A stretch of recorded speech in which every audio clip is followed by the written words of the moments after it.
is to eliminate sa Mayor Patel. 20 million pesos. Saan namang kamay ng Diyos natin kukunin? Nagpaliwanag si Andres sa team tungkol sa nangyari sa huling mission nila na agad sinabihan ni Gab na madami silang tanong tungkol doon, kaya sinaad ni Andres na nagkamali siya, na inamin din nila JB at Max na nagkamali din sila, kaya kunento ni Andres na silang tatlo ang pumasok sa safe house ng mga eskalera para kunin yung hard drive na tinago nila yun sa kanila pati na din kay Greg, kaya gumulo yung mission nila na agad humingi ng tawad ang binata. Agad namang sinabihan ni Miguel na ayos lang basta wag na niyang uulitin, kaya sinabihan ng binata na hindi na talaga mauulit dahil kumalas na siya sa grupo na kinagulat nilang lahat maliban kay JB dahil alam na niya ang plano ni Andres. Sinabihan sila ni Tomas na mga hanep silang tatlo dahil sila lang ang pumasok sa safe house ng mga eskalera, na hindi man lang siya sinama at naiinggit siya na sana sinama din siya dahil bumagsak sa mga aso, kaya napainom si Gab dahil alam niyang siya ang tinutukoy ng binata.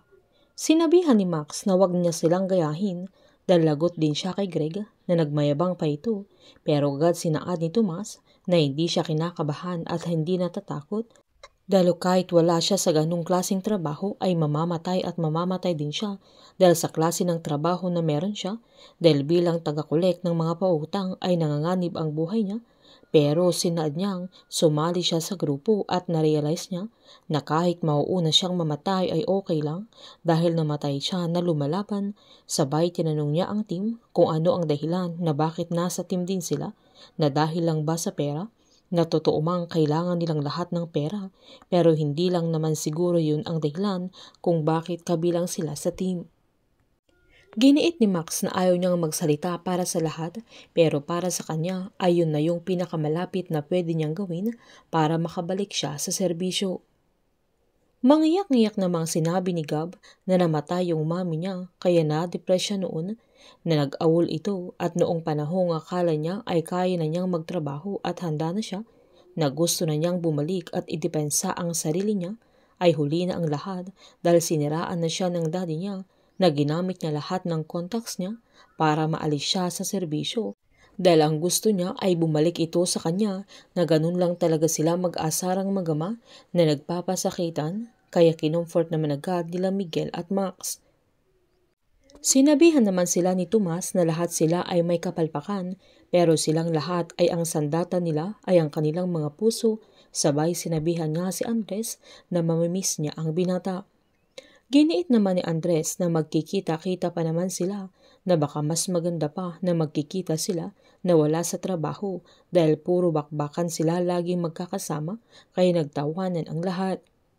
Sa sandaling yan ay nagkantahan sila na si Andres ang naggitara at sobrang na-enjoy nila ang gabing yan na magkakasama.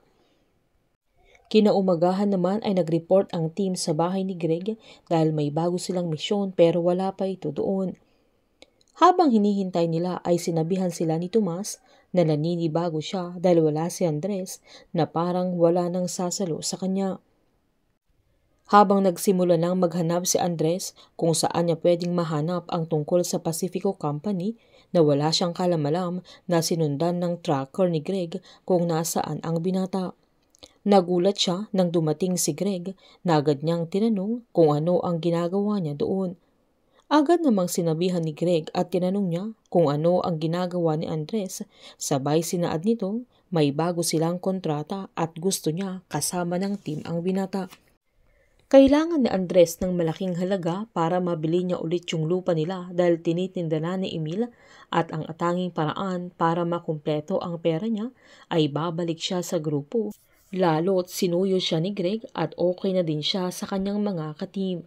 Painit ng painit ang mga tagpo, sabay-sabay po nating subaybayan ang advance episode ng Incognito dito lamang po sa aking channel. Patuloy lamang po manood, mag-likes at mag-subscribe para ma-update po kayo sa mga advance episode.